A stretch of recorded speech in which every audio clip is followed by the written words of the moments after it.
Okay.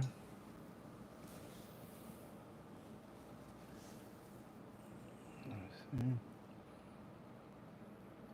All right. We'll wait a couple of minutes. Listen to a song in the meantime.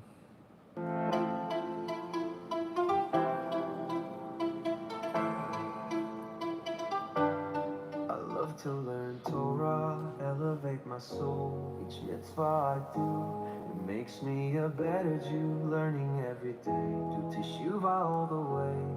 Every moment counts. To Hashem I pray. I daven 3 times a day. Shachrit, Mincha, and Mariv. Tefillin in the morning. Fisher, That's the right William, way. Mitzvot. With Hashem's help, I find my way.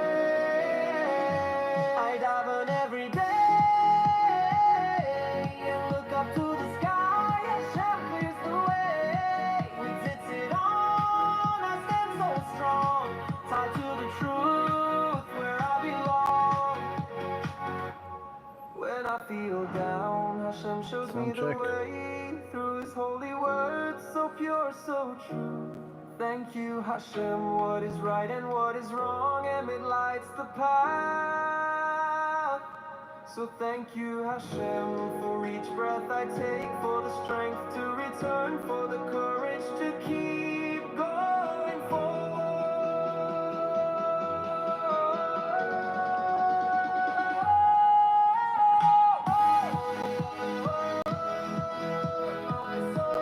Songs on Tshuva Music, our channel.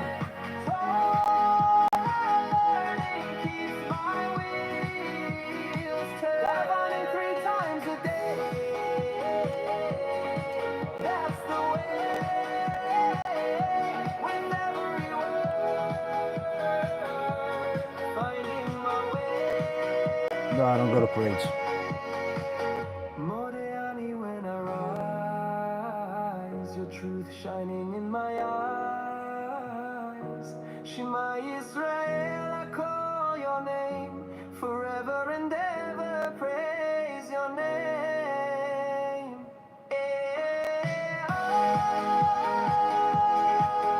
The fire keeps burning.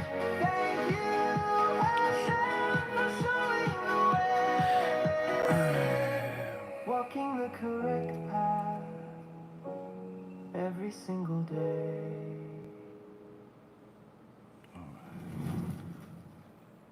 בשם השם נעשה ונצליח, שיעור תורה, ברוכים הבאים, שבוע טוב. We're back here on our Sunday night shiur Torah with the foundational teachings of Chassidut based on the Tzeitil Katan by Rabbi Elimelech Velijensk. Tonight's shiur is going to be for the Refuah Shlema and Hatzlacha Rabba for Rabbi Ephraim ben Shulamit, Rabbanit Sarah bat Anat, Rabbanit Levana bat Sarah, Sarah bat Levana, Avi Mori David ben Nesriya, Imimorati Doris bat Zora, and all of Am Yisrael and all the righteous Noahis that continue to learn with us, continue to support the organization, and Bezat Hashem continue to grow. Anyone that wants to support and get more miracles in their life can go and donate at our website, on our website, bezathashem.org. There are multiple options to donate. You can choose from over there. Just to give you guys another wonderful miracle story to start off the day. As you know, we during the Rosh Hashanah campaigns and the big holiday campaigns, we publicized a bunch of personalized miracles that some of our supporters have had, and literally just the stories that they told are never getting old. But we continue to get more, especially for those that support seriously and do with Mesirut Nefesh. And we just got another one last night. One of our very dear Talmidim that really tries very hard. Him and his wife try very hard, not only with tshuva and maasim tovim, but they try very hard, despite any difficulties that are in their way, to support Be'ezrat Hashem, support the Avrechim, and donate maaser, donate as much as they possibly can. And despite many difficulties, I could emphasize the difficulties, but last night, Motzei Shabbat, I got a fantastic news from him. And he tells me a miracle has happened.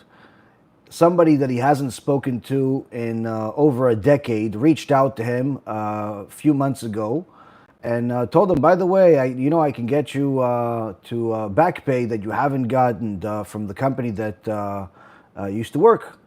He's like, oh, sure. All you got to do is just apply here. And, usually when people have these brilliant ideas of, apply here, it usually, amounts to nothing. It's usually one of those things where people say, listen, apply here and Bill Gates will send you $100. Apply here and Elon Musk will give you a Tesla. All types of nonsense. But he went forward with it, and literally just in the last 48 hours, he got over 10 years of back pay that was owed to him, sent directly to his bank. Literally an unbelievable miracle, not only resolving any of their financial issues that they had, but actually putting them ahead. And of course, the first thing he does is give maaser. He understood clearly where the blessing came from, where the miracles come from. It's all from support of the Torah, of organization, that all we do is try to publicize HaKadosh Baruch Hu's name, and that's why those that are seriously dedicated to supporting see literal miracles in their life. So this is just another one of these wonderful stories. You'll get to hear it from him at some point as well. And we got a bunch of them, but I figured I'd start off the week with a wonderful story. So, Rabotai Karim, everyone likes to hear success stories. Everyone likes to hear wonderful things that happen to wonderful people, and sometimes not necessarily wonderful people. It's interesting that people love to watch stories of success, but the ones that watch stories of success most often are usually the people that are too lazy and stubborn to do it themselves. That's why they have so much time to watch success stories. Rabbi Elimelech of Lezhensk, Tzeitil Katan, is going to enter the inner workings of the Yetzer Hara and how he controls our minds and our hearts if we do not fight him back. And Rabbi Elimelech gives us clear guidance of how to defeat these two character traits that are literally destruction of any hope of success that a person could have, come from these two character traits, laziness and stubbornness. While some people have a more chronic decision than others, and I've met some of them over the years, everyone has to fight the inner inclinations that try to creep into their lives, especially when it comes to Avodat Hashem, serving HaKadosh Baruch Hu. But the reality is, Rabotai, is that these lessons are crucial lessons to every single person watching. And certainly, if you follow these teachings for the next 40 days, it will change your life. And I'm looking forward to hearing some more success stories at that time frame for those of you that actually do it. Rabbi Elimelech started section 16 last week by saying, human beings are created in this world only so that they might break their natural inclinations, and therefore a person should strive to fix his personality traits when he is 18 years old, as I will explain. For instance, a person who is naturally stubborn should break this trait by doing precisely the opposite of what comes to his mind to do for 40 consecutive days. Similarly, a person who is innately lazy should practice doing everything quickly for 40 days, whether on the way to bed at night or getting out of bed in the morning. He should dress quickly, wash his hands, and relieve himself, and immediately after studying from a sefer, go quickly to the synagogue to pray. See, here Rabbi Elimelech is giving us the potion of success.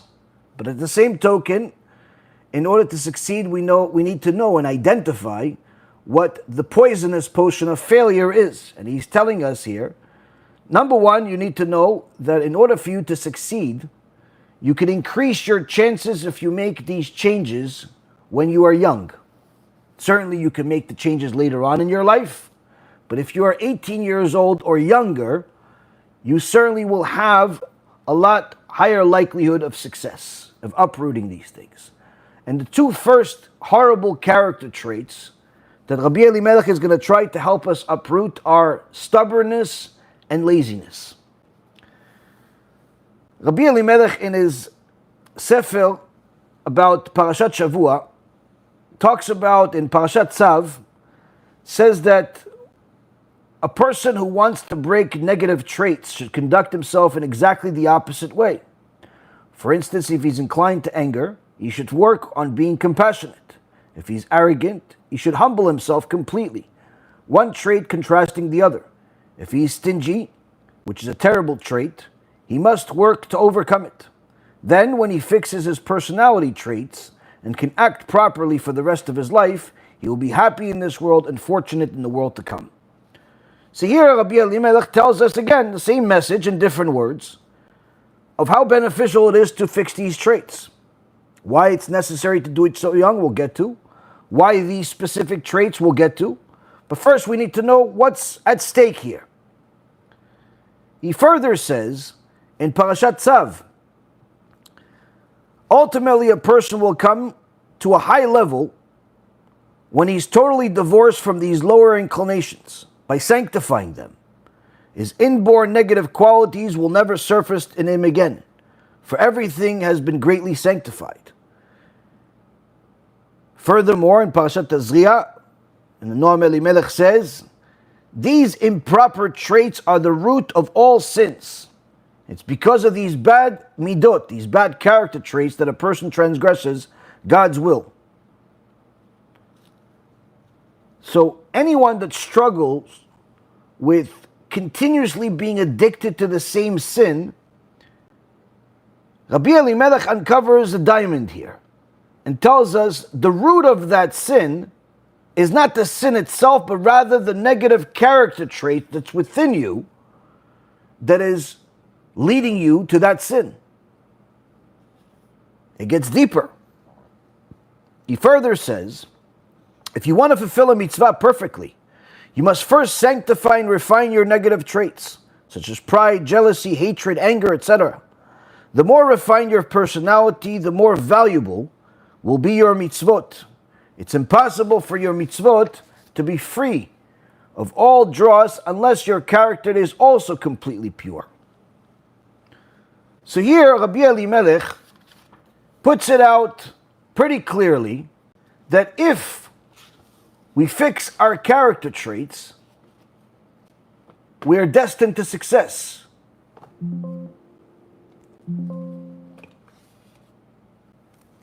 Pick a different place for the book.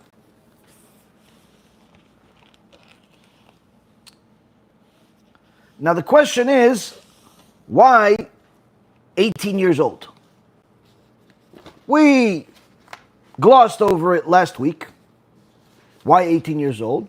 But of course, everything has to be done appropriately. To delve into it because everything is in it. That's how the Torah works. Chazal teaches us in multiple places in the Tanakh, we see that although a boy becomes a man at 13 years old in Judaism, there's also this aspect of the Nar becomes a Ish, also becomes a man, the next stage of being a man at 18 years old. There are multiple places in the Torah, in the Sefer Dvarim, Parashat Shoftim, chapter 20, verse 19, says, Ki Adam Etz HaSadeh, that because a man is the tree of the field. And the Baalei Musar says that here we see that the man is being compared to a tree. And this man, we're referring to someone that is 18 years old. Now, when a person makes changes from the root, meaning at an earlier age, it's easier to succeed. And as Rabbi Ephraim explains that, as an analogy, if a person plants a tree, as we see the man is compared to a tree, if a person plants a tree but it's crooked, then the tree will grow crooked. You planted it crooked, it'll grow crooked. But if you planted it originally crooked, the boy came when his mother was nida. The boy came when the parents were fighting. The boy came when all types of issues that violate the Torah. But you straighten it while it's still early. The parents do tshuva while the kids are still young. The kid himself takes charge of his own life and starts doing tshuva early on when he's still young. Then guess what? Just like the tree that was planted crooked, but later on, shortly later on, was straightened out, the tree will eventually grow straight. They put all types of support sticks on it to straighten the tree, and you see that it continues to grow straight as if it was never planted crooked. The same concept with man. If you make the changes early on, you're going to have a higher likelihood of success. This doesn't mean that those that are older have no chance of success, but the point is that it becomes more difficult. Why? Because these traits that a person has in them are more ingrained into their personality. In Sefer Shmuel, Shmuel Aleph,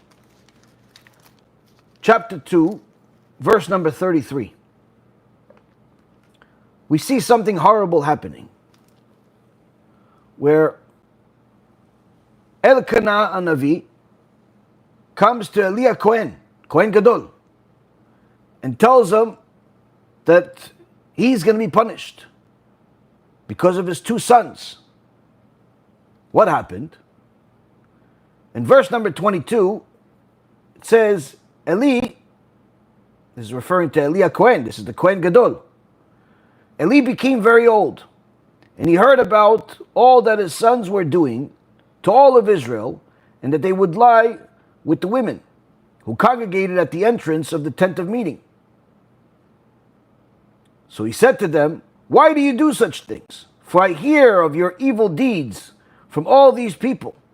No, my sons, for the report that I hear Hashem's people passing on is not good. If man sins against man, a judge tries him. But if he sins against Hashem, who can speak in his defense? But they would not listen to their father's voice, for Hashem desired to kill them. So here we see that Eli became aware of the evil acts of his sons and rebuked them. But they didn't listen, and he kept them on the job. That was his mistake. Later on, in verse number 27, it says, a man of God came to Eli and said to him, who is this man of God? Rashi says it was Elkanah. And he gave him a message from Hashem. Thus said Hashem, did I not appear to your ancestors' family when they were in Egypt, enslaved to the house of Paro, and choose him from among all the tribes of Israel to be a Kohen to me, to ascend to my altar, to burn incense, to wear the ephod before me? And didn't I give your ancestors' family all the fire offerings of the children of Israel? Why do you scorn my sacrifice and my meal offerings, which I have commanded to be brought in my dwelling place? And you honor your sons more than me, to fatten yourselves from the choicest parts of all the offerings of Israel before my people. Here, HaKadosh Baruch Hu is rebuking Eli, because although he rebuked his sons, when they didn't listen to him, he let it be. Failed rebuke has to be followed by another rebuke until it changes, especially when it's your kids. But Eli didn't do that. And the Chachamim teach in the Gemara that Eli's sons didn't actually lie with the women. What they would do is that they wanted to be overly stringent, like some people pretend to be. And they told people, listen, the Korban, it's not going to make it in time. It's not good enough. You're going to have to stay here the night. You can't go back home to your husband. You're going to have to figure out another solution tomorrow. Or in other places, the Gemara in Masechet Rosh Hashanah says that they would go to people and force them to give them their share, even if that share didn't really belong to the Kohanim. In so many words, they pushed their power, they pushed their position. And the reason why it says they lied with women is because they forced women to stay overnight at the Bet HaMikdash instead of going back to their homes, to their husbands. So the Hashem counted it just like similar to Reuven's sin when he moved the bed of his father. He made it, even though he just moved the bed, Torah says, oh, he lied with, as if he married one of the wives of Yaakov, which was, obviously he didn't. But the point is that when you get in the middle of shlom bayit, you create shlom bayit problems, it's as if you committed adultery. I know that some people don't realize the mistakes that they make, but I can assure you that as time passes, they'll see that their mistakes literally destroyed their lives. There was one person that decided to take it upon herself to encourage a woman to leave her husband. Why? She didn't like the husband, even though he wasn't her husband. So what did she do? She encouraged the woman to leave her husband. She said, nah, you don't need him, you don't this, you don't that. Well, guess what? The woman ran away from her husband, and that's it, divorced. Now, the woman that said to him may not even realize it to this day, that shortly after that happened, she got really sick and continued getting sick. And her life became very, very miserable. But she does not have even an ounce of truth looking in her direction because she runs away from it. And I would not be surprised if this horrible situation that she created creates more horrible things in her life. Why? When you cause people problems in their marriage, don't think that HaKadosh Baruch Hu is not paying attention. So here we see that Eli HaKohen is rebuked by HaKadosh Baruch Hu, but the rebuke does not finish there. Furthermore, HaKadosh Baruch Hu says to Eli, behold, days are coming when I shall cut off your arm and the arm of your father's family, from there being any old person in your family. And you will see a rival Kohen in my dwelling place throughout all the good times that he will bring upon Israel. But there will be no old people in your family for all time. But I will not completely cut off any of your men from upon my altar, to make your eyes pine and your soul sad. And all those raised in your house will die as young men. This will be the sign for you, that which will befall your two sons, Chofni and Pinchas. They will both die on the same day. Horrible of all horrible curses are being brought upon Eli HaKohen. This is Eli. Eli was a tzaddik. He wasn't a rasha. He was a tzaddik. He's the rabbi of Shmuel and Navi. But he did not rebuke his children the right way. He let things go. And this created a very serious problem. Why? Because HaKadosh Baruch Hu says he's going to kill both of his sons, which he did. And if that was not enough, every one of his descendants will die young. What does that mean? Fast forward hundreds of years. Gemara, Masechet Rosh Hashanah, says as follows, page 18a.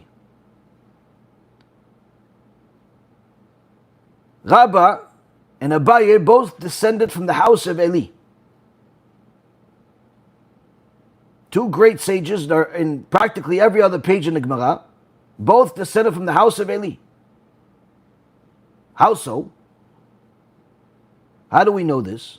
They knew their lineage, but they lived a long life, or relatively speaking, where it says that Rabbi lived for 40 years, meaning past the 18 years that you become a man. And Abaye lived 60 years. How could this be if there's a curse? The Gemara says as follows. The sages taught that there was once a family in Yerushalayim whose members would die when they were only 18 years old. Every kid, 18 years old, happy birthday, bury him. Happy birthday, he's gone. Say Kaddish, Shem Yerachem. Horrible of horribles. His family came to Rabbi Yochanan ben Zakkai, Gdol Hador. Tell him this predicament. Told him, listen, every one of our kids, wonderful kids, nice kids, 18th birthday, they die, one after another. And it's not just one, it's not just two, one after another. What do we do? Is there a zgula? Is there some type of blessing? What can we do? Says Rabban Yochanan ben Zakkai, Perhaps you are from the family of Eli, concerning whom the Torah says that all those raised in your house will die as young men? He said, yes, we are. We didn't know what that meant. We didn't know about it. Okay. Go and engage in Torah study and live. That's your answer. They went, they engaged in Torah study, and they lived. And they changed the name of their family to the family of Rabban Yochanan ben Zakkai, after him.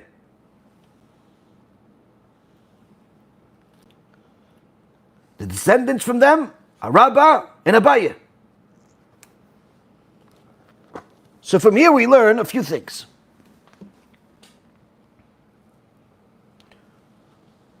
First, we see that the family understood their problem, as it was very clear, and was not stubborn to say, hey, when the rabbi said, listen, you have to tell your kids, dedicate their entire life to Torah. That's the one thing that's going to overcome it. Why? Because the world stands on three things, and Torah is the foundation of everything. It can overcome any negative thing that's happening in your life. But it has to be complete mesirut nefesh, complete sacrifice for Torah. They weren't stubborn. They weren't lazy. They took advantage of what Rabban Yochanan ben Zakkai said to them, and their kids lived. Not only lived, but became Gdolei Ador.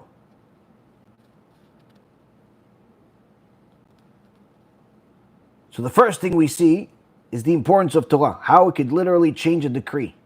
If you're sick, if you're poor, lonely, whatever it is that's happening in your life, you want to change the decree? Dedicate your life to Torah. 2, the importance of chesed, gemilut chasadim. We see the difference between Rabbi and Abaye. One big difference is that Abaye did kiruv. He not only did Torah, but he also did chesed, he did kiruv. That's why he's in practically every page of the Gemara. He taught Torah to the masses. That gave him an extra 20 years. Instead of living 40, he lived 60. 3, we also see akarat tov, gratefulness. How the family recognized where the blessing came from, and they changed their family name to Rabban Yochanan. Not that the rabbi needs it, but it's important for them to know where the blessing comes from. Now, if they were stubborn and wouldn't want to listen to Rabban Yochanan ben Zakkai, and instead say, you know what, this rabbi is saying we have to learn Torah all day, we have a business, we want careers, we want our kids to be lawyers, doctors, we want our kids to be this, to be that, let's go to a different rabbi. Let's go to a fortune teller. Let's go to one of the witchcrafts in the other religion. Then guess what? Their kids would have continued dying at 18 years old. If they were lazy and say, listen, you know what? Okay, we'll learn some Torah, honey. Learn an hour a day. Read some Mesilat Yesharim. Read some nice books of Musar for an hour a day. And the rest of the day, go and work. Make money for the family. Build yourself a name in the business world. Guess what? The kid would have never seen that business world. You would have died at 18. So we see here that they overcame any evil inclination towards laziness and stubbornness, and that brought their success. Now, why is 18 such a critical time? As the time that a person becomes a man. But in fact, the Rambam says it's not 18 years, but rather 17 years and 1 day, because that's already the 18th year. That's already the 18th year. Either way, at that time of a person's life, there's major things that happen. In fact, the Ramban, Nachmanides, says that the Yetzirah, the evil inclination that a person will have to fight with his whole life, is what he has brought upon himself, what sins he's brought upon himself, what negative character traits he's brought upon himself during those first 18 years. As it says, Yetzirah min neorav, Yetzirah is from his young days, meaning the Yetzirah that he's accumulated throughout his young days, his young years, that is what he's going to have to fight with for the rest of his life. If he followed all types of immorality, all types of sins, all types of things for the first 18 years, let himself loose, do whatever he wants, he's going to have to deal with that for the next few decades of his life. Now, every one of us has certain character traits we wish we did not have. They cause problems. They cause problems in marriage. They cause problems in getting married for some people. They cause problems with succeeding at work. They cause problems with even getting work. They cause all types of problems. But Rabbi Elimelech starts with two destroyers of success. That if a person does not overcome these two traits, he is certain to fail a whole lot more than norm in every aspect of their life. The first one, Rabbi Elimelech says, is stubbornness. A stubborn person. The Chazon Ish says that when a person is looking for a shidduch, to find the right wife to build a family with, instead of what people usually spend their time with, thinking how she looks and how much money she has and how much this and how much that, there's one main thing that a person needs to look at. Is she stubborn? If she's stubborn, you may want to look elsewhere. Because even if she's beautiful, even if she's rich, if she's stubborn, you're going to have a very difficult life. Why? Says the Chazon Ish. Even if she has other bad traits, she's a big spender, she's too stingy, she's this, she's that, all of those traits are changeable so long as she's not stubborn. But if she's stubborn, she's not going to talk, she's not going to let you talk, she's not going to let you entice her in doing anything. If she's stubborn, she will not let you move forward, because the stubbornness is rooted from arrogance, that she has to have her way. It's rooted from anger, where I can't believe you even want something different than I do. It's rooted from chasing honor, where she is stubborn and she has to be right, even if she knows she's wrong. It's rooted from the love of honor. She likes people to know, look, yeah, he listened to me. She listens to me. And last but not least, it's also rooted in the desire to insult other people. Of her standing her ground, despite whether it's profitable or not, despite whether it's right or not. And that's why such a wife be very, very difficult to deal with. The same, of course, is with a husband. So why did Hashem create stubbornness? Says the same Chazon Ish, that in Avodat Hashem, in serving HaKadosh Baruch Hu, if he is stubborn, he will succeed. How could it be? If you use that stubbornness to serve HaKadosh Baruch Hu, you'll succeed. Why? Because in serving Hashem, there are going to be times that you fall. You fall for one of the tests. You fall for one of the desires.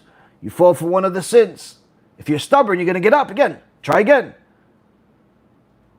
You fall again, you try again. You fall again, try again. You fall again, try again. You're never going to give up on your Avodat Hashem. Why? Stubborn. Stubborn in a positive way. Stubborn in a positive way. If a person wants to be stubborn in a positive way, he will succeed.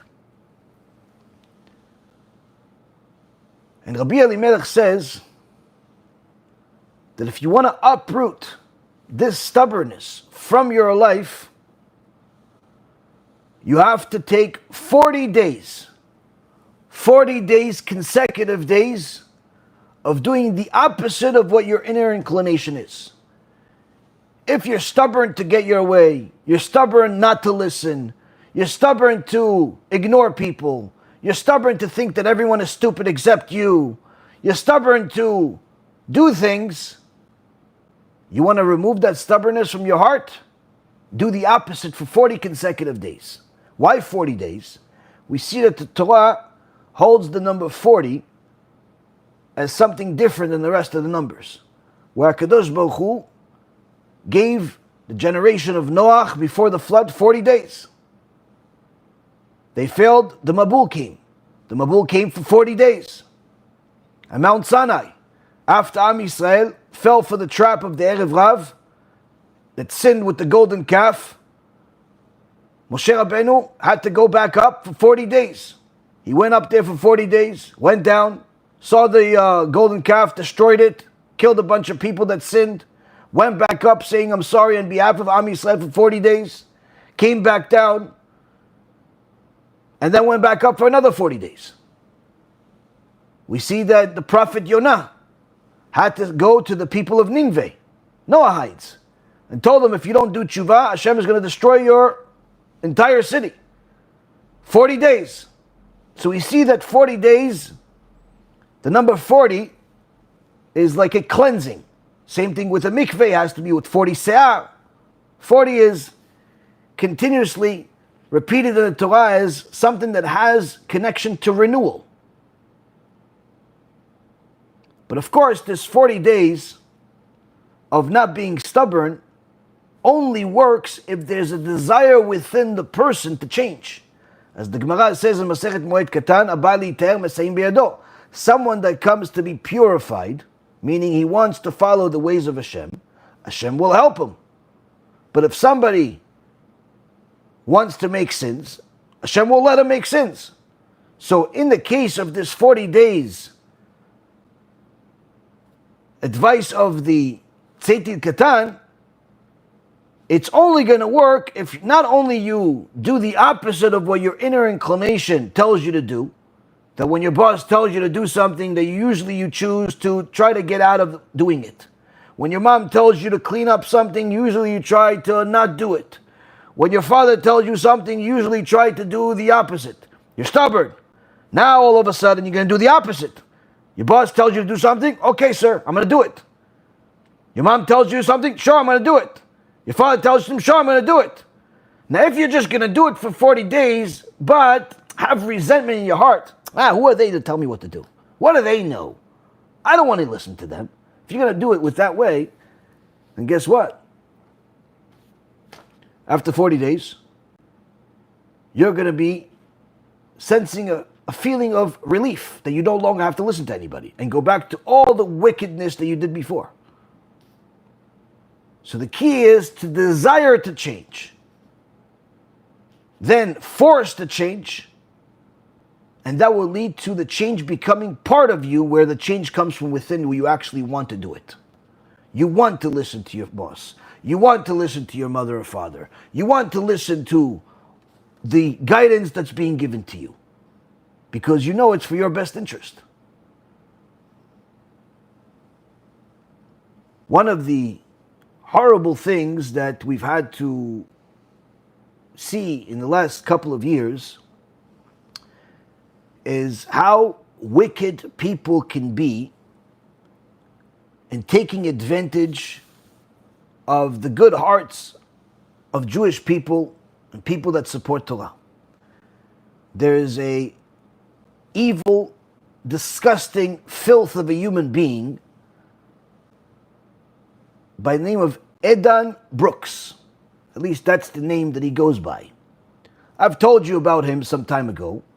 For the last couple of years, this filthy creature infiltrates Jewish WhatsApp groups,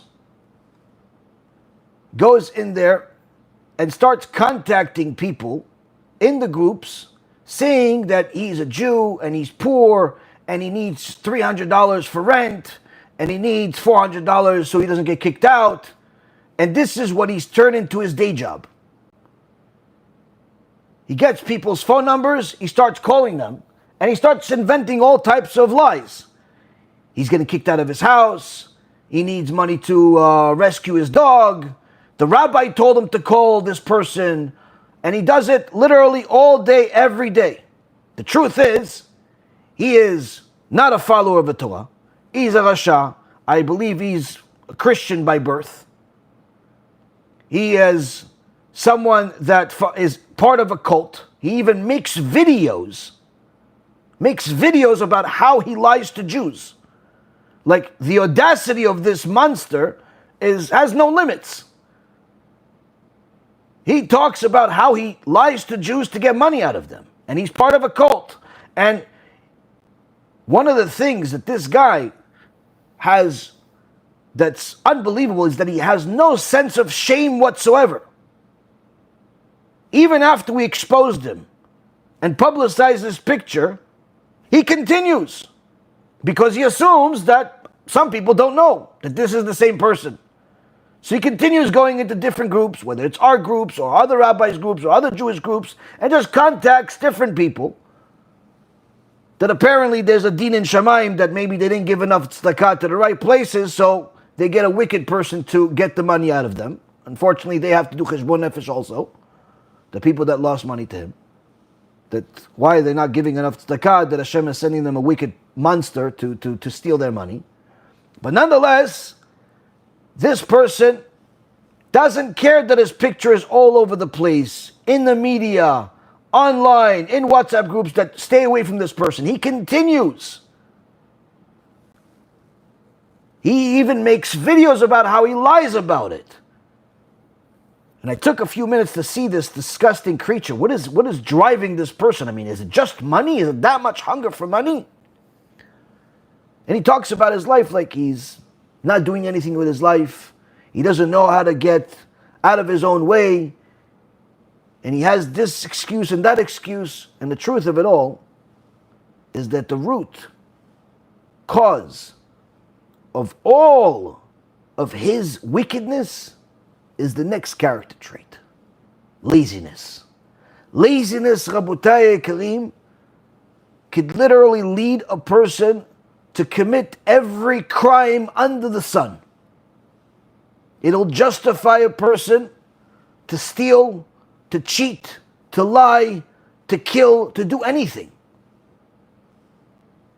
Just like this Edan, Rasha Merusha, that literally there is simply no way possible for this guy to fix his sins because he has to literally remember all the money that he stole and give it all back to all the people that he stole it from. Under the pretense that he's a poor Jew, under the pretense that he's almost homeless, under the pretense that the rabbi sent him, all types of fake stories that he made. There's literally, this person is going to have such a horrible life in this world. He's going to suffer so much in this world when Hashem finally turns on the button for suffering for this person that he will regret the day he was born. But unfortunately, there are many people like him that are not quite there, where they're not quite stealing from people yet. They're not quite lying to people to that extent yet, but they're lying to themselves. They're lying to themselves to justify their stationary lifestyle. As Shlomo HaMelech says in Proverbs, chapter 26, verse 14, Adelet tisov al tzira ve'atzel al mitato. The door turns on its hinges, and the lazy man on his bed. Furthermore, Shlomo HaMelech says about lazy people, which we'll explain in a second what they all mean.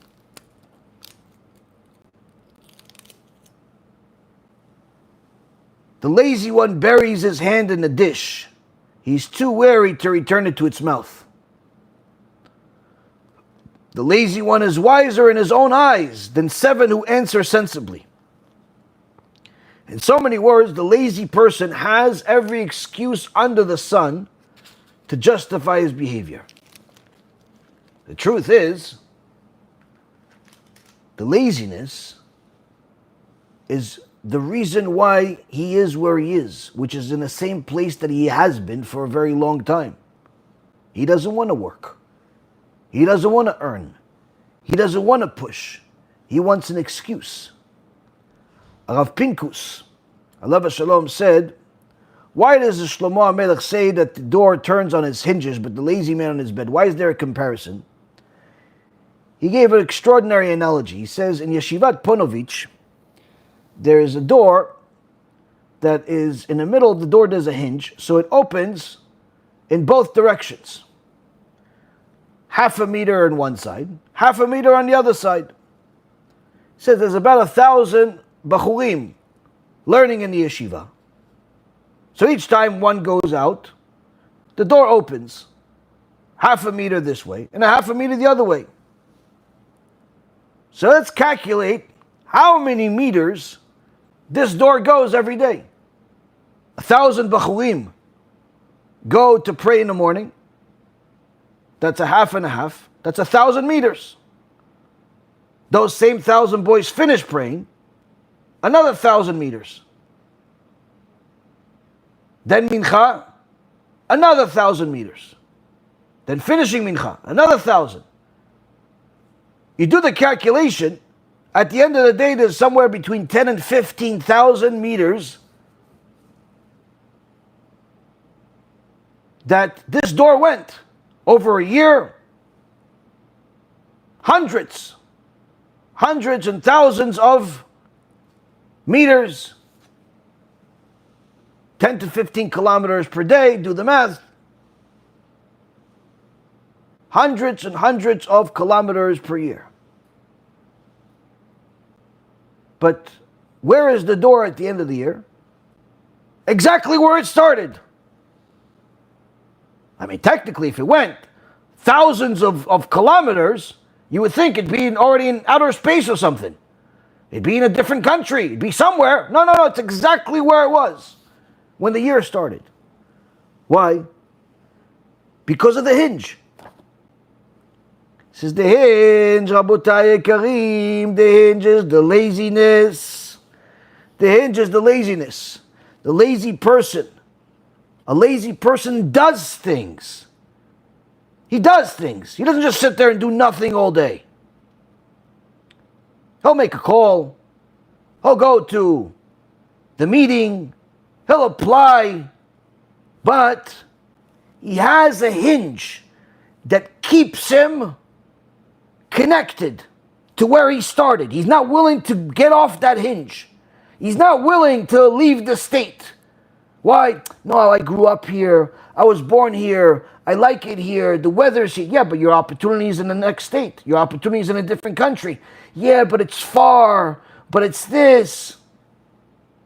You've been learning the same Masechet already for 5 years. Yeah, but I like this one. Go to the next Masechet. No, but I know this one. I'm comfortable with this one.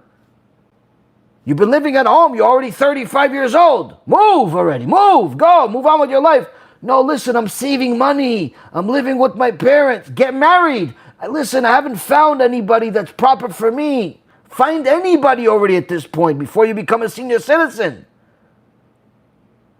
Before the only woman you're going to meet is the nurse that's going to have to feed you daisa every day. Okay, sir, now you open your mouth like a baby, but you're 89 years old, still single.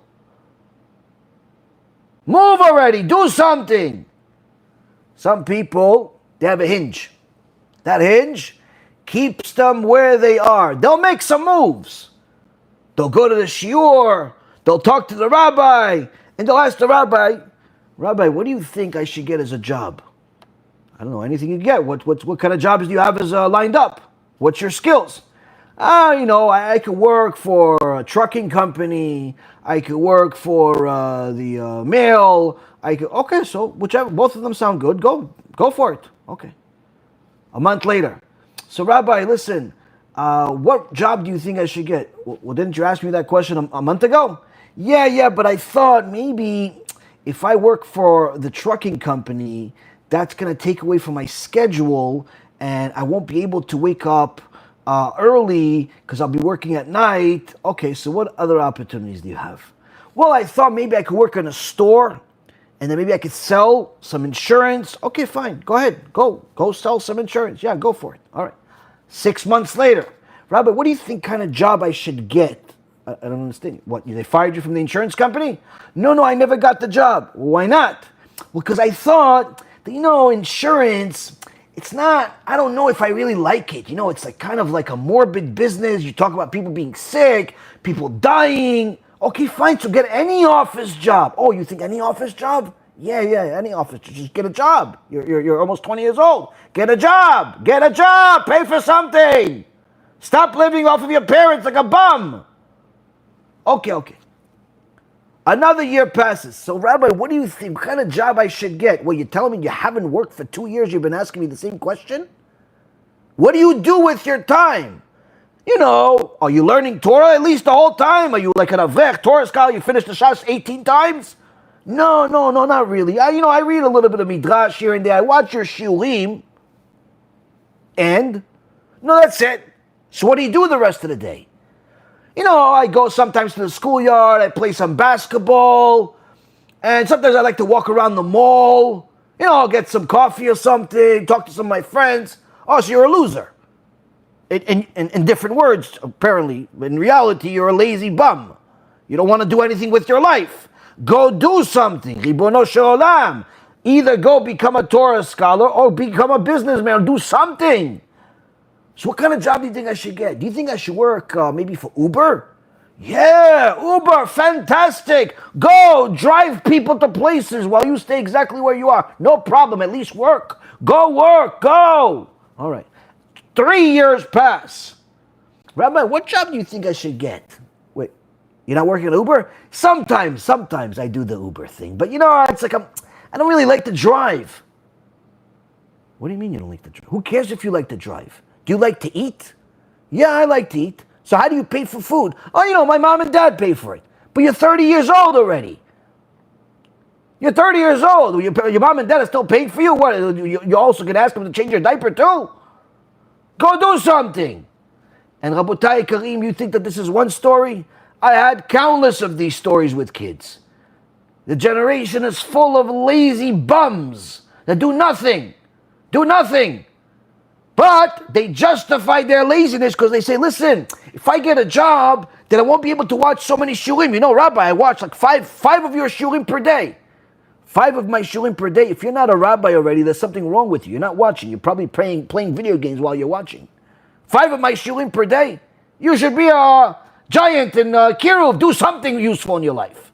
You're not learning anything. You're just watching it like it's a commercial. But they justify their misbehavior. They justify their laziness because they say, listen, I'm doing something good. I'm watching shurim, or I'm reading a book, or I'm helping my mother, or I have errands to do. They're always busy with nothing. So in reality, the lazy person, he's doing something. He's not sitting home and just eating beastly and bamba all day, eating potato chips. No, he'll go out, he'll go pray, he'll go to the supermarket, get a couple of things, put it on the counter. He doesn't mind waiting online for 45 minutes, even though he has 2 items, and he can go to the shortcut. No, he has all day. He takes his time, he's relaxed.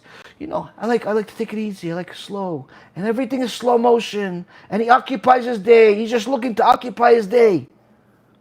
And Rabotai Karim, do you know how many of these there are? And what ends up happening with these people? Unfortunately, the laziness does not take away the desire. So what ends up happening with these same lazy bums that occupy the same earth we live in, they find ways to make lazy money. How? Stealing, cheating, corruption, anything they can do with the least amount of effort. So they'll go work for somebody for just enough time to find out how they can steal from them, either by not working the amount of hours they're supposed to. The boss is really paying them for a full-time job, 40 hours a week. In reality, you're lucky if they work 20. The rest of the time, they're just hanging out. Or they take some stuff from the office, or they steal some software, or they have another job on the side that they do something else, stealing from somebody else. Or what's been happening in the last couple of years is they get into all types of scandals, where you have this modern day Sodom and Gomorrah cryptocurrency industry that literally permits fraud in the open on a daily basis, where you have young people tell the internet that they're starting a new project, they call it, a new project, to go and do something that they don't even have any clue about. And if you go and buy this cryptocurrency, it could be the next Bitcoin that goes to 100,000 from nothing. And I have some major celebrities that also like to live off of other people's laziness, because their own laziness. They're funding it. They're putting $1 million or $10 million into it. And guess what? What happens with these people? They get a bunch of naive, lazy people to buy into it, put money into it. You get 10, 20, $30 million into this thing. And literally within the same 24 hours, they do something that's called a rug pull, which is pretty much take out all of the profits out of the system in an instant, and the whole investment goes down 99%. All of the people that bought into it lose money. The only one that gains are the people that, the guy that promoted, the head lazy chief lazy officer, and whoever is partners with him. And of course, they always blame each other. They blame, oh, I didn't know, they're going to do this, they're going to do this. This, Rabotai, I was in the investment world for almost 20 years. If you even thought about something like this and said it publicly, you'd go to jail. If somebody makes any type of corruption in a stock or bond business, they go to jail. Just recently, they sentenced the guy that had a fraudulent stock. He pretended like his father's deli makes tens of millions of dollars. In reality, it's just a deli that sells pasta for $3.99. And guess what? His father and him are both going to spend the rest of their lives in jail for a stock fraud, which there's a limited amount of actual damage. Certainly less than what the cryptocurrency is doing to people on a daily basis. But in cryptocurrency, it's 100% allowed. 100% allowed. What's the root of all of this? Laziness. People do not want to work hard. They want free money. They want quick money. They want quick results without effort. They think that's being ambitious. They think that's being smart. No. The root of it is laziness. Laziness comes from arrogance because you don't think you need to work. Everybody else does. Laziness comes from selfishness. You care less about anybody else but yourself. Laziness is not just he doesn't want to work or he doesn't want to try. Laziness is rooted in evil. And unfortunately, Rabotai, laziness destroys lives. There are sometimes people that they pretend to learn, but really nothing comes out of them. They go to the yeshiva, they go and learn, but in reality, you see the guy's learning. You ask him any question, he doesn't know anything. Okay, listen, we're seeing that you're not going to become anything special. Why don't you at least write some children's books or write something to, help the family, do something? No, I just like. In reality, sometimes it's because he's lazy. Sometimes it's because he's lazy. You see, sometimes people pretend like they're learning, they're smoking cigarettes all day. They give the rest of the tzaddikim, the rest of the Torah scholars a bad name because the Reshaim always look to see who's outside the Bet Midrash, to see who's smoking cigarettes all day and say, oh, that's probably all 100,000 tzaddikim are doing the same thing as these 5 people. And that's unfortunately what happens. Sometimes there are lazy people. Sometimes wives come crying and say, listen, my husband doesn't want to do anything. What do you mean he doesn't want to do anything? You mean he doesn't like his job? No, he hasn't worked. What, in the last week? In the last month? No, he hasn't worked in the last 5 years. So how do you eat? Well, I work. Well, who takes care of the kids? Well, the kids are in school. Okay, fine. So what does he do all day? Does he cook and clean at least? No, he doesn't cook and clean. So what does he do all day? He watches videos, he talks to his friends. How are you still married to this loser? How do you survive such a relationship? No, he doesn't like it. He thinks that the business world is corrupt. He thinks that, money is really fake. No. All that's nonsense. He needs money to eat, so he likes money. He needs money to pay rent, he likes money. Business corrupt? No, corrupt? Okay, go find a different corrupt. Go work for the hospital, save people's lives. I don't know. Go work for a veterinarian and save dogs if you like dogs more than people. Whatever you go do something. Go work for the sanitation department. Clean garbage. What's the corruption there? Garbage. Everybody needs a removal of garbage. Oh no, the mafia is behind it. Who said work for the mafia? Go work for the garbage, not the mafia. Don't kill people. Just get the garbage out. I take the garbage out on Mondays. You take it, pick from my house, put it in the garbage truck. No, he wants something clean. The reality is, he's full of it. He's lazy. And unfortunately, That type of horrible, evil character trait cannot be removed by anyone else other than the person himself. And sometimes what Hashem does to force a person to do that is sometimes he'll give him a lot of problems. Forcing the person to do something to save their own life. But that doesn't necessarily always happen to people. At least not before major crisis happens. And unfortunately, Rabotai Karim, a lot of times, people have an endless list of excuses of why they are doing the evil that they're doing, why they're stealing, why they're cheating from their customers, why they're cheating the government, why they're cheating on this, why they're lying this. The root of it, many times, is because of laziness. Many times because of laziness. The same thing about that horrible predatory industry that I've been talking about for the last several years, merchant cash advance business. The most predatory, horrific industry on the face of the planet right now. And many times, people go into that business naive, thinking that, oh, it's just an opportunity to make money. Yeah, okay. You could pretend like you're naive and you don't know that there's something wrong there, that you with no skills, no verbal skills, no reading skills, no selling skills, no skills in anything else other than just simply saying hello, are somehow going to make $10,000, $20,000 a month 2 months into it. You think that's normal. Fine, go into it. But 6 months into it, when you see that your original customers that fell for your trap and bought your product and borrowed the money now are declaring bankruptcy because the loan you gave them is predatory and impossible to pay off, and you see that you've destroyed their business that they worked on for 20 years. 20 years, 30 years, they haven't slept normally because they're trying to pay the bills on time. 20 years, 30 years, they're trying to figure out how to stay ahead of the curve so they can actually pay their taxes, pay their bills, pay their employees, and still have food to eat. 20, 30 years, they're slaving to build something that's worth anything. And you just took it in 6 months just for your $10,000, $20,000 commission. There's nobody that's a bigger piece of garbage than you are in the world right now for that person, and really in Shemaim.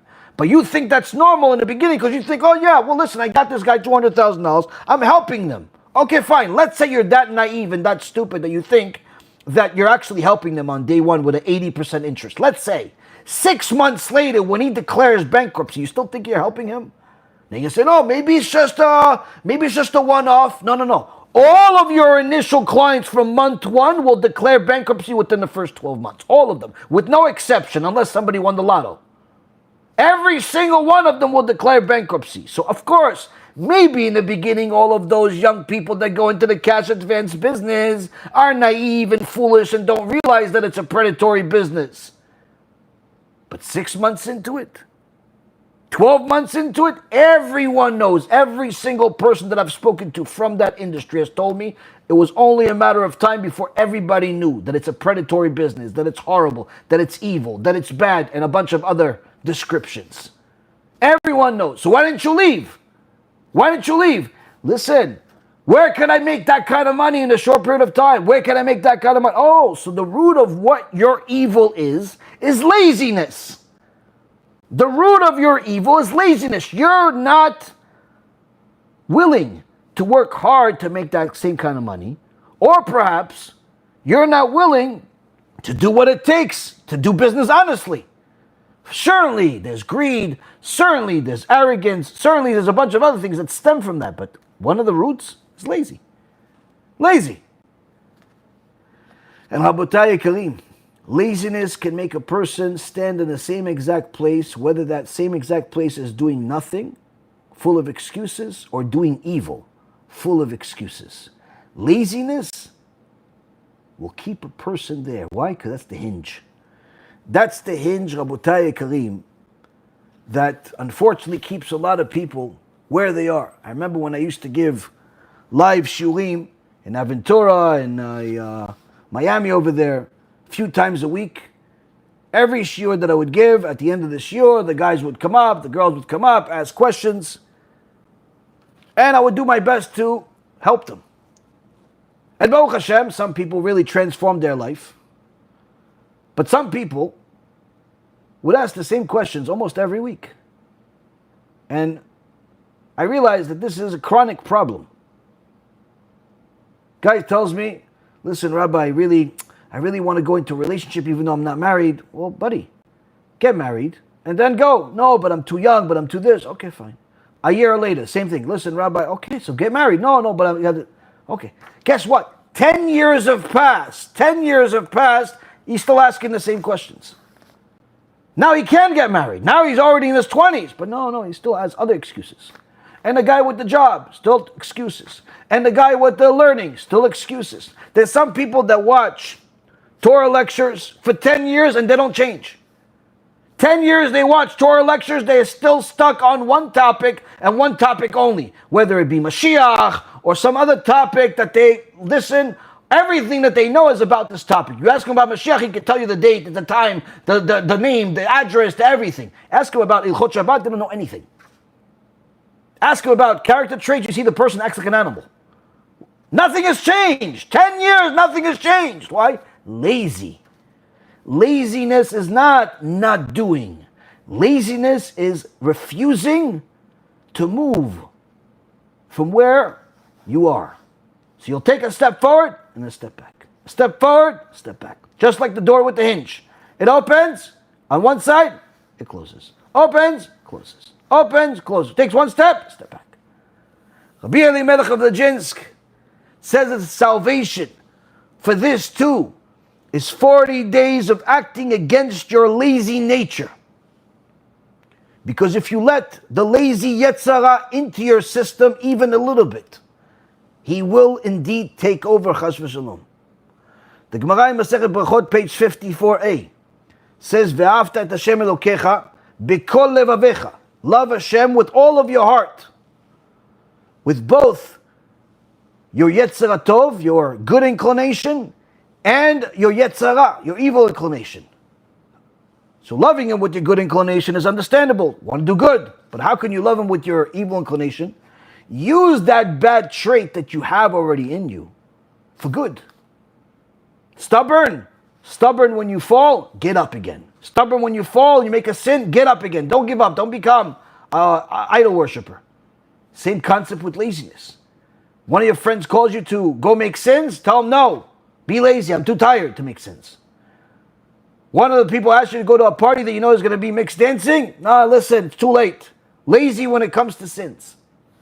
You can use your Yetzirah for good things. But if a person does not put the Yetzirah under control, that Yetzirah is going to come to you with every excuse under the sun to tell you why you can't do. And you shouldn't move. And it'll keep you exactly where you are, and that'll finish you. And Rabbi Elimelech says the solution is go, keep going, moving. Don't be one of these people that has the excuse where it comes in the morning, oh, I'm tired. Everybody's tired in the morning. Who's not tired in the morning? Yeah, but maybe I'm sick. Are you sick? I don't know, I heard in the news, there's some type of flu. Maybe I got it. Huh? You coughing? No, but I feel maybe I'm going to cough. Oh, so you're lazy. No. Maybe it's a flu. Maybe I'm sick. Maybe I'm old. Maybe I'm just supposed to sleep more. Maybe I'm supposed to just take the day off. Maybe, yesterday I had a tough day. What? What does it have to do with yesterday? Today's a new day. Today's a new day. Get up. Go do something. People are lazy. People are lazy. And unfortunately, this is not just in the working world, the business world, it's also in the Torah world. Sometimes a person is too lazy to learn. He'll have every excuse under the sun. Yeah, I'm going to learn, but first I have to go to my accountant and I have to ask him about what happened 3 years ago in the taxes. Okay, fine.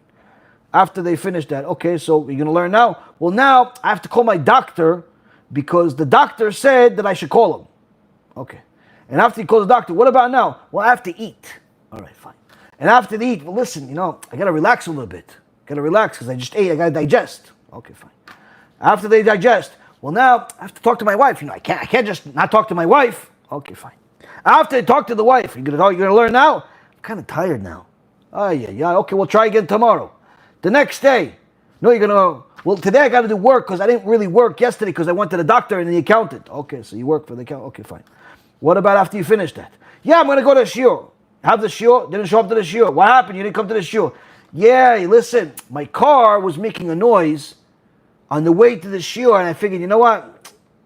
The guy at the lot is still open. Maybe I could just go to him quickly and finish fixing the car before the shiur. But you know what? I went to him, and he didn't finish before the shiur, so I had to miss the shiur. Okay, fine. And the guy says, listen to the rabbi, I'll come to the next shiur. Okay, fine.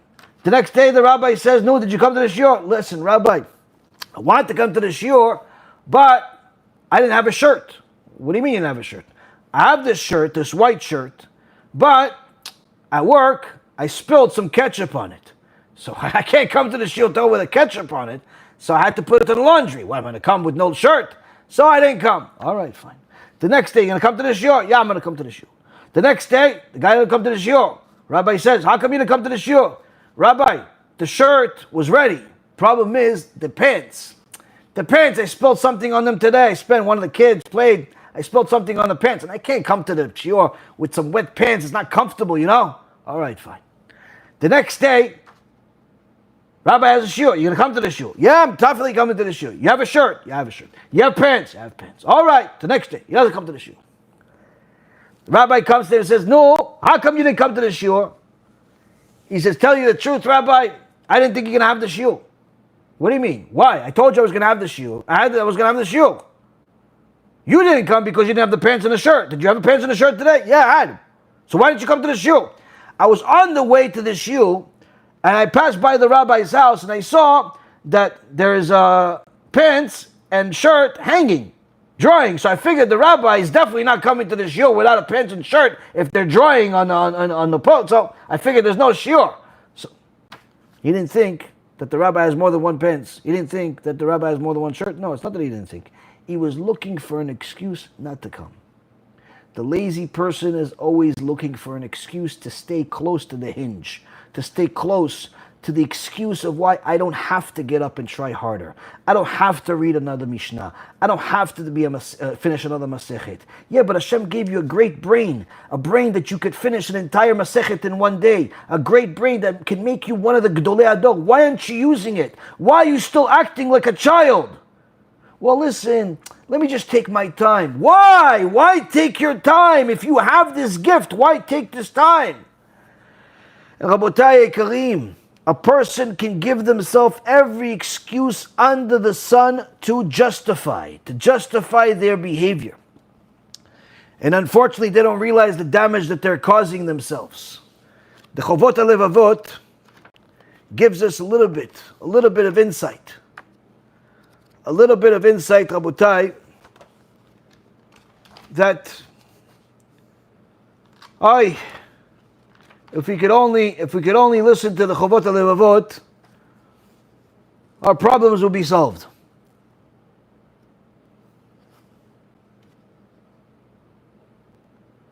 When it comes to the wholehearted devotion to Hashem,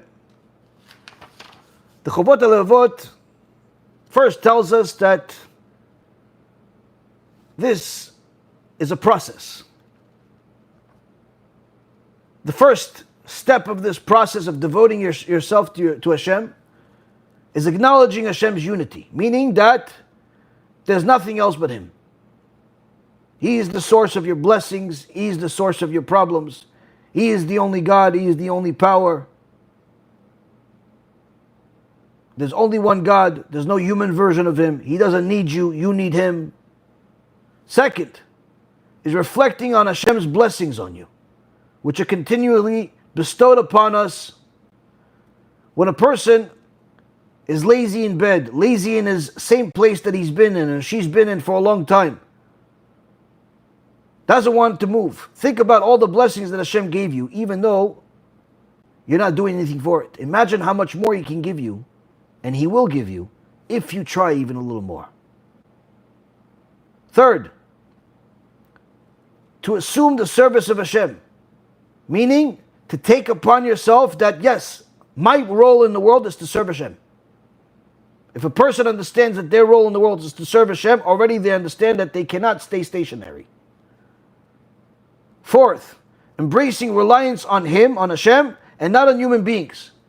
So for all of those that use the excuse listen, I don't want to work because, there's corruption, or because there's evil, and because of this, because of that. Listen, your source of blessing is not the people, it's not the company. Hashem will send you the blessing. Just make sure that whatever you're doing is not corrupt, whatever you're doing is not stealing, whatever you're doing is not cheating, and you're fine. Hashem will send you the blessings. Not a person, not a boss, not a partner, not a takeover, not a buyout. Hashem will send you the blessings. He is the only one that can help you or hurt you. No person in the world can help you or harm you if it's not the will of Hashem. The sixth is indifference to people's praise or insult. This is a critical part. A critical part of happiness. Many times people's moods are based on what other people say about them. Oh, you heard what she said about you? Oh, you heard what he said about you? And after they hear it, everyone is naturally upset. If they got an insult, oh, how could they say this about me? I helped them. I was there for her when she was giving birth, when she was first married. We were friends when we were in school. We were this. How could she say that? I can't believe it. That was a secret. And people are upset. Or when it's a compliment, they also get upset. Oh, that's it? That's all she said? She only said that I'm nice to her? That's it? Just nice? She didn't say that I saved her life? She didn't say that I'm the one that was responsible for her getting married? She didn't say that I took her to the hospital. She didn't say all the... Even the compliment they're upset about. Why? People that look for honor will never have enough honor. The key to success and happiness in life, indifferent, completely careless about what people say. Whether it's compliments or it's insults. If you know you're doing the right thing, what do you care what people think? If you know what you're doing is wrong, then you're enough to know to change. You don't need people to tell you to change. If you're stealing, you don't need people to tell you to stop stealing. You know it's wrong, stop it. If you're cheating and you know that, you don't need people to tell you to catch you in order for you to know to stop. Stop. But if you're doing the good things, if you're following the way of Hashem, what do you care if people like it, agree with it, dislike it? What difference does it make to you? When you care about what other people think, you're bound to have a miserable life. Oh, I can't believe it. What happened? I wanted to say hello, just to break the ice. And she gave me that look again. What look? What'd she say to you? No, she didn't say anything. She said hello. She was nice and everything. But she gave me that look again. What look? What is this look? It's in your imagination. Maybe she has a lazy eye. Maybe she was looking somewhere else. Maybe she has problems she doesn't want to tell you about. What look? What look? It's all in your mind. Everybody's about the looks. She looked at me. She said this word. She's not sensitive to me. What do you care about what people say? What do you care? Why is your whole life's happiness cycle constantly crashing as a result of other people's words or looks or ways? What do you care? Just go in the right path and you'll be okay. But many people don't. They're constantly moved by other people's words, by other people's behavior. And unfortunately, that is a guarantee for a miserable life. Why? It's impossible to have everyone love you. Impossible. And if you're constantly looking for love from the wrong place, it's impossible to get enough love. In so many words, you'll be miserable. But if you have your husband, your wife, depending on obviously the gender, your kids, you're already a winner. Build a house, build a family. You have one good friend. Oh, you are luckier than someone who won the lotto. But you're looking for this one to like you, and for that one to look at you with the right vision and the right eyes and the right this, and everyone to be happy when they see you. Ooh, you're expecting for a perfect world. You're looking for Gan Eden in this world. Habibi, people have problems. They can't look at you with a smile all the time. This is not a fixed world. It's not a olam metukan. Fix yourself and you'll fix the world. But unfortunately, people are constantly fighting with each other, tearing each other apart because of their own issues, not because of the other person. You have an ego, so you expect everyone to bow to you when they hear your words. You have arrogance, so you expect everyone to look at you in a certain way. You have this deep desire for recognition, so you hope that everyone compliments everything you do. Why does everyone have to suffer because you are somebody that's deformed? Fix yourself and no one else has to suffer. And until then, stop caring. The reality is, Rabotai, to serve HaKadosh Baruch Hu, this is also necessary. Because if you are caring and spending your energy about what other people are saying about you constantly, guess what? You're going to cry to Hashem about the wrong things.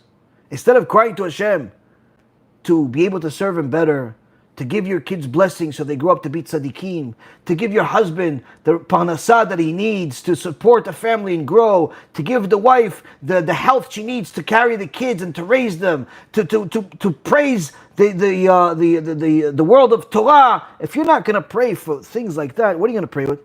Oh, Hashem, help me. I don't know why everyone's against me. I went to her house. I wanted to say hi because, she was having a tough time. Her husband just left. And I came to her and she gave me an attitude. Why is she against me? I really tried to help her. And this also happened with the other one. I went to our house and I brought food and she didn't even eat it. Why didn't she eat my food? Why, she doesn't like my food? Why don't she just say it to my face? Oh, and Hashem, and the kids, they didn't really want to go to sleep last night, so I wasn't able to watch my show, and I really missed my show. Why did you have me miss my show? And literally, this is what people are going to pray to Hashem about. They're going to pray about the stupidest things in the world. They have an opportunity to pray to Hashem, the King of Kings, and they're going to pray to Him about the stupidest things in the world. Why? Because that's where their mind is. That's where their mind is. Their mind isn't junk.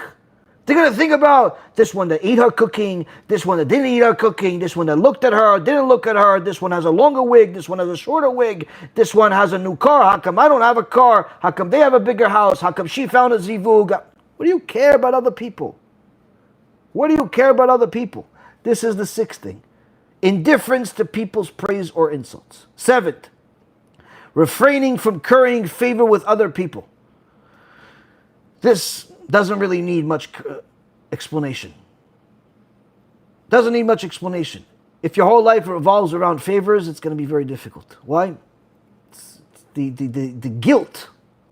The guilt that a person feels when there's a favor due to them or they owe,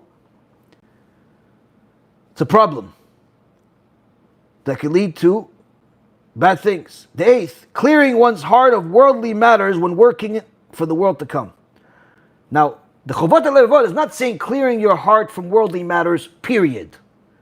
All he's saying is clear your heart from worldly matters when working for the world to come. Meaning, you're working, you're making money, you're doing whatever you got to do. Hopefully it's honest and decent and moral. Fine. When you're doing that, when you're working for whatever company you're working for, whether you're making videos or you're settling cases in court or you're helping people take medicine, whatever it is that you're doing, do what you have to do. But when you go and pray, pray. When you go and learn Torah, learn Torah. Don't continue thinking about work and business and money and what people think of you and what they said about you and what's the interview of you and what's the that of you. When you're praying to Hashem, when you're learning His Torah, at least when you're serving Hashem and you're doing things for the world to come, don't think about the worldly matters. Think about Hashem. Think about serving Hashem. The same concept goes when you're giving tzedakah. Don't think about, listen, if I give this tzedakah, then maybe I won't be able to afford buying another house or going to a vacation. Listen, Habibi, you know that giving tzedakah is a blessing that for you, not for Hashem. Hashem doesn't need you. If you constantly think about worldly matters, it's going to become more difficult for you to give. Everybody has an easy time giving when they don't have much. Oh yeah, give maaser, Rabbi. Yeah, what's the maaser? $10? Yeah, I made 100. I give maaser. Okay. Maybe next time I'll give a chomesh. I'll give 20. Okay, fine. Then when the guy makes $10,000 a month, listen, you gave the maaser? Yeah, no, not really. It's not maaser anymore. It's a little hard right now. What happened? Listen, I made 10,000. So to give 1,000 is a lot of money. Maybe I'll need it next month. So I gave the $10. That was good in the past. That brought me blessings. And Chash for Shalom, if he makes 100,000, for him to give $10,000, you crazy, Rabbi? Come on, it's a lot of money. You don't need that kind of money. You don't need that kind of money. So, A person that's constantly thinking of worldly matters is going to have a hard time serving Hashem. Why? Because we're not saying don't think about worldly matters when you're working. We're saying don't think about worldly matters when you're serving Hashem. The ninth is being in awe of Hashem and diffident before Him. Understand that Hashem does not need you. Understand that fearing Him is a mitzvah from the Torah. The Rambam puts it as the fourth mitzvah in his Sefer HaMitzvot. Fear of Hashem, not fear of His awe and majesty and everything, also fear from punishment. When you're praying to Hashem, whether it's Mincha, Arvit, or Shachrit, whether it's just reading Tehillim, talking to Him, Hitbodedut, whatever it is that you do, understand that Hashem is next to you. Don't answer your phone. Don't talk to somebody. Don't chit-chat with each other because you're waiting for somebody else to finish praying. Hashem is there. The 10th, consulting the intellect whenever evil thoughts enter the heart and accepting the counsel of the intellect rather than one's baser instincts. In so many words, the Chavot HaLevot says that if you want to serve Hashem wholeheartedly, use your brain. A whole lot more than you use your heart. Why? Because your heart is going to lead you to laziness. It's going to lead you to stubbornness. And when it comes down to the benefit that young people have and young parents have, when it comes to these teachings, the Sefer Hasidim writes 600 years ago, in section 558, as follows. The essence of piety is to train yourself at all times to abstain from those things from which you have the strongest cravings, such as evil gossip, sensuality, wasting time, lying, gazing at women, talking about worldly oddities, or walking around idly, doing nothing. You will be able to overcome your desire for these things only if you have been prepared for it from childhood. Therefore, you should train your children in these matters while they're still small. And when they grow up, they will not deviate from your teachings. As the Torah says in Proverbs chapter 22, verse 6, train a lad in the way he ought to go, he will not swerve from it even in old age. Habits a person has adopted in childhood, he will find extremely difficult to break when he grows up, because habit becomes second nature. Furthermore, says the Sefer Hasidim, if a person has a strong attachment to Torah, mitzvot, and good deeds, it becomes difficult for him to abandon them because of the embarrassment. People will say that all that he has done so far has been to mislead people. In so many words, if you teach your kids good manners because you know now that you wish you could have learned them when you were young, then guess what? You're in essence doing a tikkun for yourself in the process as well. Number one, you're going to learn through teaching. Number two, you're not going to have a kid follow in the bad footsteps that you used to have. These are critical things. Number three, the greatest blessing in this world is that you won't suffer from the bad traits that your kid will have if you don't teach him properly. Now, the Sharet Shuvah, Rabbi Yonah, writes in the first gate, desire which is lodged in the heart is the root of all of one's activities. And therefore, if he corrects his desires and all his limbs are drawn towards the intellect, subordinating themselves and serving its needs, rather than serving the desires, this will rectify all his activities. As Shlomo HaMelech says in Mishle chapter 21 verse 8, but one who is pure, his actions are upright. This verse also says in chapter 13 verse 19, Shlomo HaMelech says, broken desire is sweet to the soul. So, the process of changing your traits is not easy. But Shlomo HaMelech promises us, in the name of the Torah, that once you break it, you'll actually feel a pleasure unlike anything else. Once you overcome your laziness or stubbornness, which is difficult, you'll actually feel good for it. A whole lot more than people that lose a whole lot of weight and now they're happy that they are skinny, a whole lot more than people that overcome a difficult surgery and now they're healthy, a whole lot more than people that are married and they used to be lonely, a whole lot more than that. Why? Because that sense of achievement that you have with other things is temporary. And it's also something that doesn't necessarily give you constant pleasure. But overcoming laziness will give you a constant sense of pleasure, because now you've transformed your life. Instead of being the lethargic, lazy person that has a hard time moving, a hard time deciding, a hard time going, now you're the exact opposite. You go, go, go, you keep going. You get up in the morning, you do this, you do that, you make the call, you go someplace, you're doing something constantly. To such an extent that even the basics of life have changed. You eat fast, you shower fast, you go to sleep fast, you wake up fast, and you end up achieving a whole lot more, especially now that you're not harping on the past, you're not harping on the mistakes, you're not harping on the losses, you're not harping on the failures, you're harping on the next move. This is one of the things that the Satan tries to get people to do, which is to harp on the past and be miserable about the bad decisions they made yesterday and last week and last year and last life. And what's my previous Gilgul? What difference does it make to you what your previous Gilgul is? What difference does it make to you what you did yesterday? Just do something better today. You can't change yesterday. You can't change last week. You can't change last year. You can't even change 5 minutes ago. All you can change is right this second. Do something this second to make the next second better. Okay, so you made mistakes yesterday. You failed a test. You didn't do your work. You said some bad things. Whatever it is, fine. Do better now. Do better now. Move forward now. Don't stay stagnant and lazy and doing nothing, harping and wallowing in your misery. That's not going to get you out of the misery.